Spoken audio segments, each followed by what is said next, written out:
magandang buhay at mabuting tao. Tara, samahan niyo ako para sa isang araw na naman ng aralin sa ating Mathematics Grade 6.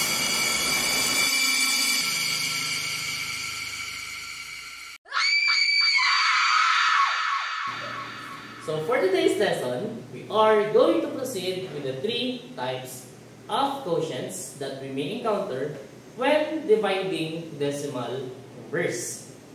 For us to open the lesson, let us have this problem. So let us continue our discussion with this problem. As I have said earlier, we are going to identify the three types of quotients that we may encounter when solving when we are dividing two numbers. Actually, pwede naman natin silang sabihin na dalawang klase lang ng quotient. Kasi yung pangatlo natin is just a type of the second one. So mamaya malilinawan tayo dyan. And hindi lang siya basta applicable in decimal numbers.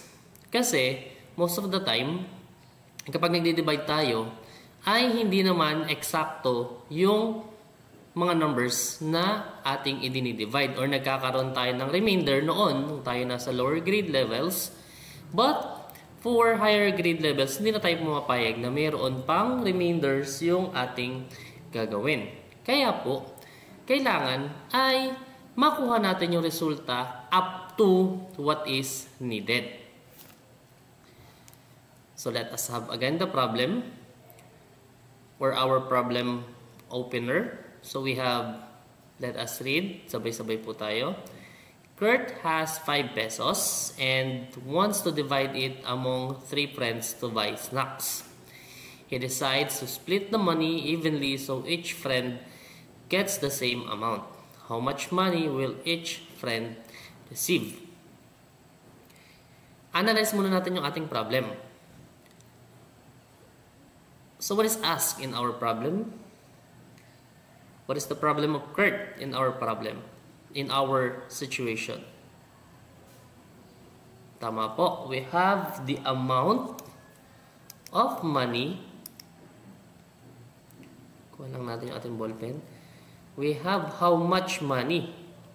So pwede nating sabihin na ang nawawala natin or ang problema is about the amount of money that each friend will have.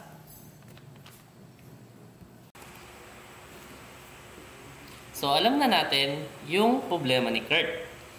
He is finding the amount of money that each of his friend will receive. Kasi ang sabi ay evenly, pantay-pantay na makakakuha dapat yung kanyang kaibigan. So, ano ba yung mga given natin na numbers? Ito, meron tayong 5 pesos. Clear lang natin ng konti. So, meron tayong 5 pesos na kanyang starting money. And then, we have 3 friends. So, meron na tayong unit at meron na tayong number for our given numbers. Tingnan naman natin ang ating operations to be used. For our operation, or the main operation is, ayun na yung word clue natin. Kailangan niyang hati-hatiin yung kanyang pera or he has to divide it equally. Again, the term used in our problem is equal distribution of the money. So, anong operation lang ba ang tanging papasok doon sa requirement ni Kurt na kailangan yung kanyang money ay equally divided sa kanyang tatlong kaibigan. So that is division. Kasi kung hindi pantay-pantay yung pagbibigay niya ng pera, pwedeng ang gamitin natin ay subtraction.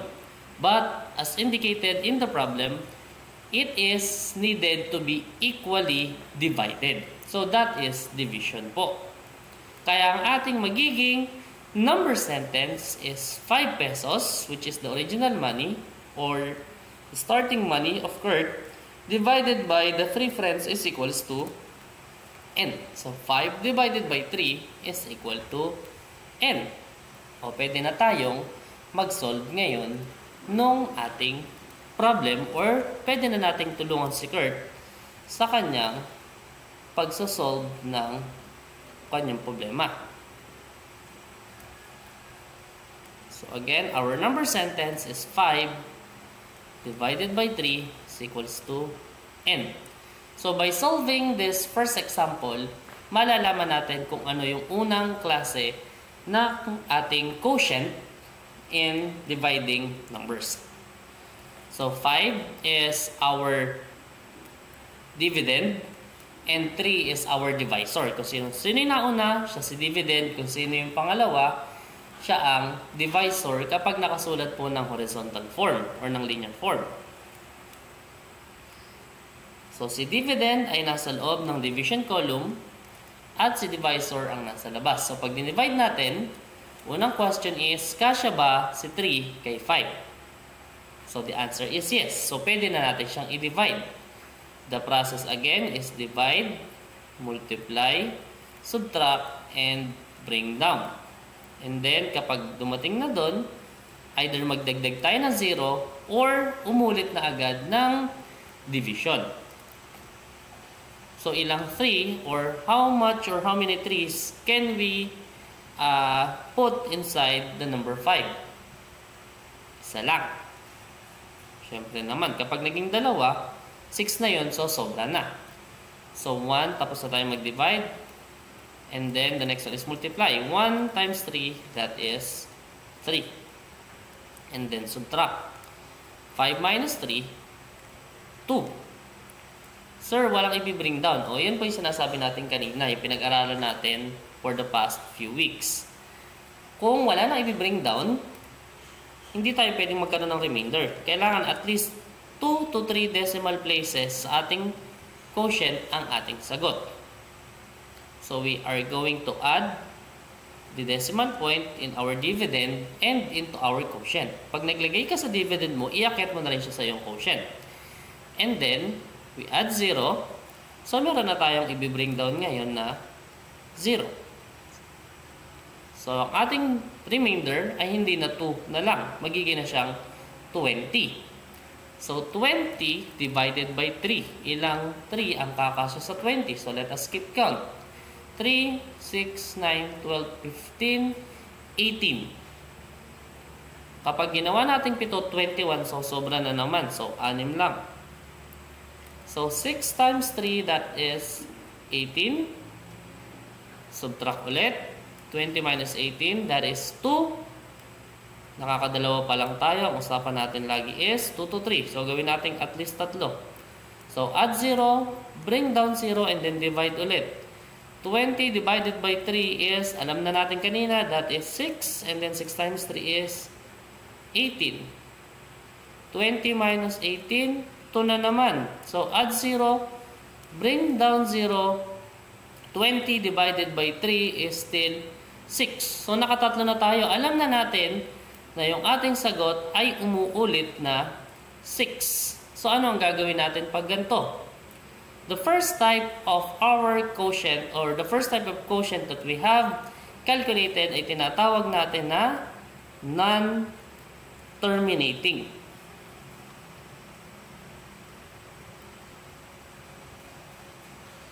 Hindi siya natatapos. So kapag ganyan po ang inyong quotient, ang inyong sagot, paano nyo siya isusulat na pag tiningnan ng ibang tao, alam nila na yung sagot mo ay non-terminating. Ano ang gagawin mo? You are going to write ellipsis. Ano po yung ellipsis? 3 tuldok sa dulo ng iyong sagot. Ano po ibig sabihin yan? Ibig sabihin po niyan is umuulit yung number na nasa dulo. And then you are going to write also an overline sa taas ng number na umuulit. So pag tinignan ko siya, ang sagot po is, alam ko na si 6 ay walang katapusan or non-terminating. Sir, may umuulit. Pwede natin tawagin siya na non-terminating repeating decimal. So, ito po yung sinasabi natin na type ng quotient. Pwede kong sabihin na siya ay non-terminating at dahil umuulit yung huling number or yung huling dalawa, huling tatlo na number, ang tawag sa kanya is non-terminating repeating decimal. Pero pwede na pong sabihin na non-terminating lang kasi same pa rin naman.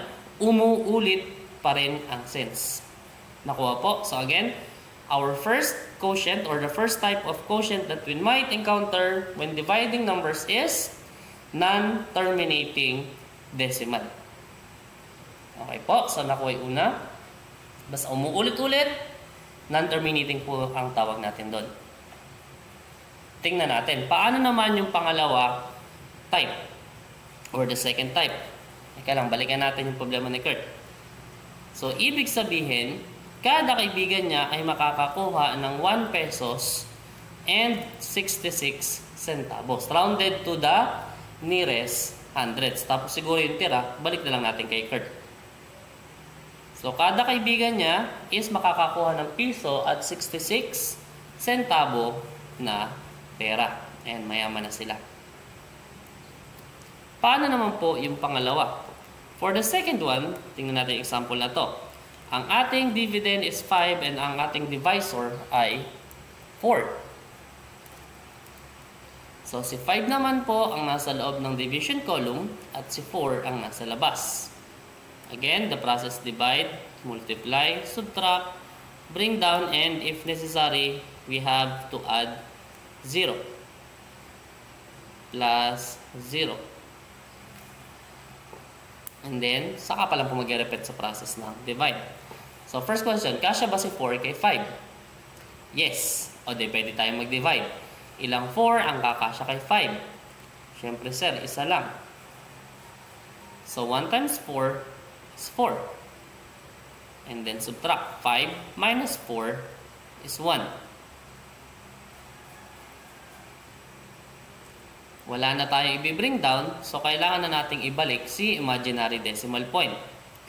So, add 0, bring down 0. So, ilang 4 naman ang kakasya kay 10? 4, 8, 12. Pag isa 4, pag dalawa 8, pag tatlo 12. So, tama, hanggang dalawa lang po. Kasi pag tinatlo natin, ay sosobra na po. So, 2 times 4 is 8. Subtract ulit. 10 minus 8 is 2. Add 0 ulit kasi nakakadalawa pa lang tayo. Requirement po natin is at least 2 to 3. 0. So, magiging 20 na. Ilang 4 ang kakasya kay 20? 4, 8, 12, 16, 20. 5. 5 times 4, 20. Subtract. 20 minus 20 is 0. So, natapos yung ating equation.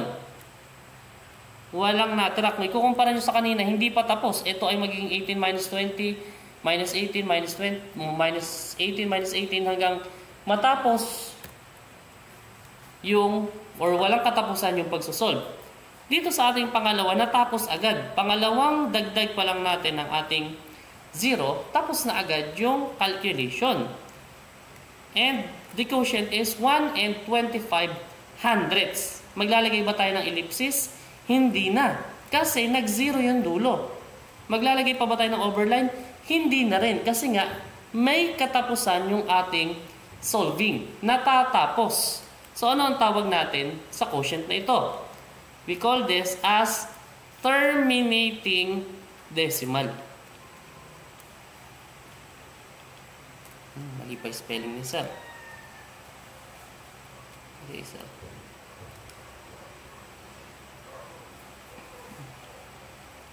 We call this as terminating decimal. So, yung isa ay hindi natatapos, siya po ay natatapos or may katapusan. Yung una, may forever. Yung pangalawa, walang forever. Ayun yung pinagkaiba nilang dalawa. We have terminating and non-terminating decimal. And kung yung non-terminating mo ay umuulit, pwede mo siyang tawagin na non-terminating repeating decimal. Nakukuha po. Sige, number 3. Kayo lang po. Paki-pause muna yung video and then paki-divide manually. Pwede nyo pong i-check via calculator pero i-divide nyo muna mang manual. Muli po, hindi ko kayo pinipigilan gumamit ng calculator pag kayo nasa bahay. Pero bilang pan-check lang ng inyong kasagutan. Try it manually first. Para masubukan naman ang inyong skills. Pause nyo po muna yung video and then pakisolve.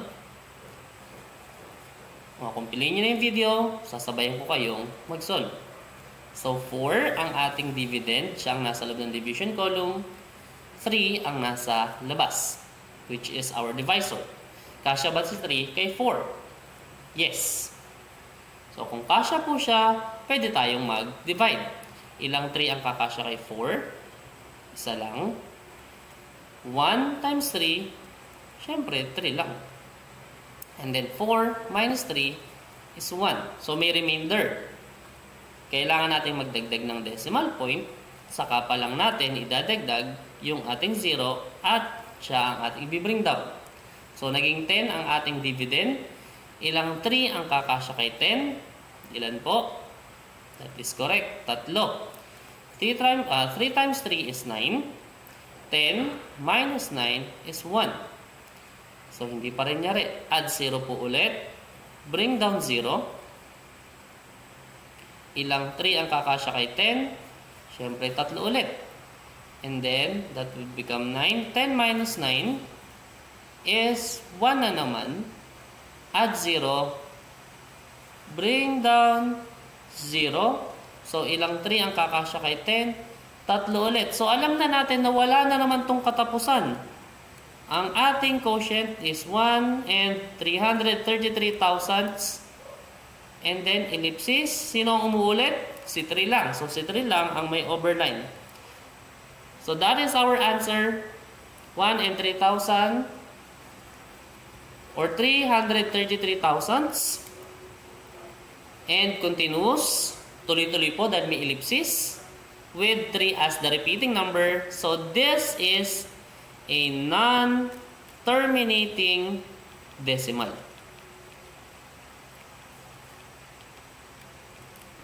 Parehas po ba tayo ng sagot? Kung hindi, pag-aralan nyo po kung saan kayo nagkamali and then try natin sa susunod na number. Okay po? How about this one? Paki-pause po muna yung video. And then kung may sagot na, pwede nyo na po siyang i-play. Kung pinlay nyo na, so let us solve it. First requirement, bawal ang divisor ay decimal number. So kailangan muna siyang mag-move ng isa. So magiging na siyang 7 whole number na lang. So kung nagbigay tayo ng isa sa kanya, kay dividend, bibigyan din natin ng isa. So, magiging na siyang 1 and 2 tenths. May decimal point sa gitna. Iakit na natin. Hindi naman siya nasa dulo. Kung nasa dulo, pwedeng maya-maya nyo na ilagay. Now, let us divide. Kasya ba si 7 kay 1? Hindi po. So, cannot be. So, maglalagay muna tayo ng 0 sa taas. Pinag-usapan po natin yan last week. Kung hindi kasya, maglagay ng 0. So, kung hindi kasya kay 1, baka kay 12. Kasya na ba sa 7 kay 12? That is correct. So, pwede natin i-divide si 12 ng 7. So, ilang 7 or how many 7s can we get inside the number 12? Or how many 7s can we put inside the number 12? Tama po, isa lang. Kasi pag dalawa, 14, so sobra na. So, tingnan nyo kung saan ko tinapat yung 1 kay 2. Kasi dun ako nag-divide kay 12. Hindi ko siya ilalagay sa tapat ni 1. Kasi nga nung dinivide natin, si 1 ng 7 cannot be, 0 na po ang nilagay natin dun. So, 1 times 7, dito ko siya itatapat ngayon kay 2 pa rin. Kasi kay 2 ako nag-divide, kay 12. Subtract naman natin. 12 minus 7, that is 5. May decimal point na doon. Maglalagay pa ba tayo dito? Hindi na po. Add 0 na lang yun. Bring down 0. So, ilang 7 ang kakasya kay 50? Isip. That is 7. 7 times 7, that is 49. 50 minus 49, may natira pang piso. So, add 0 ulit. Bring down 0. So, ilang 7 ang kakasya kay 10? Siyempre, sir, isa lang. And then, 1 times 7, that is 7 ulit. 10 minus 7, that is 3. Hindi pa rin, sir, tapos. Didagdag pa tayo ng 0. Bring down 0, magiging 30. So, ilang 7 ang kakasya kay 30? 7, 14, 21, 28. 4 times 7, that is 28. Sir, nakatatlong 0 na. Kung nakatatlong 0 na po, we can consider this an answer.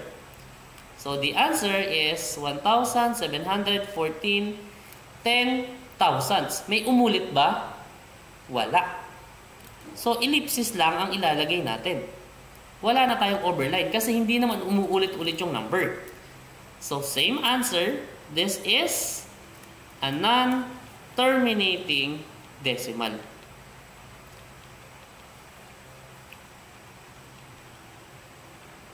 Tama po ba? Pares po ba tayo ng sagot? Very good. How about the next one? Same process po. Mag-move ng isa dahil bawal na ang ating divisor ay decimal number. Kung ilan ang binigay kay divisor, yun lang din ang ibabalik natin kay dividend. So, magiging siyang 1 and 4/10. I-pause nyo po muna yung video para masagutan nyo siya sa sarili ninyo. And then, kung pinay nyo na po, let us solve for it. So, kasya ba sa 6 kay 1? Hindi. So, cannot be. The answer or the quotient for that is 0. Kasya na ba si 6 kay 14? That is correct. Kasya na po. So, pwede na natin siyang i-divide. 6 or 14 divided by 6 is 2. Dalawa. Kasi pag tatlo, 18. So, sobra na. 2 times 6 is 12. So, itinapat yung mga digits. 14 minus 12, that is, the answer is 2. So, may remainder pa rin. So, add 0, bring down 0. Ilang 6 ang kakasya kay 20? Tatlo. 3 times 6, that is 18. 20 minus 18 is 2. So, may remainder na naman. Add 0. Bring down 0. 20 na naman. 20 divided by 6 is 3. Ulit. 3 times 6 is 18. Umulit na naman na 2. So, add 0. Bring down 0. 20 ulit. So, alam natin na ito ay 3. So, what is the answer for this number? So, what is 14 hundredths divided by 6 tenths? 2,333 and continues with the number 3 as the repeating number. So, kung may repeating, automatically that is non-terminating pa rin. May forever.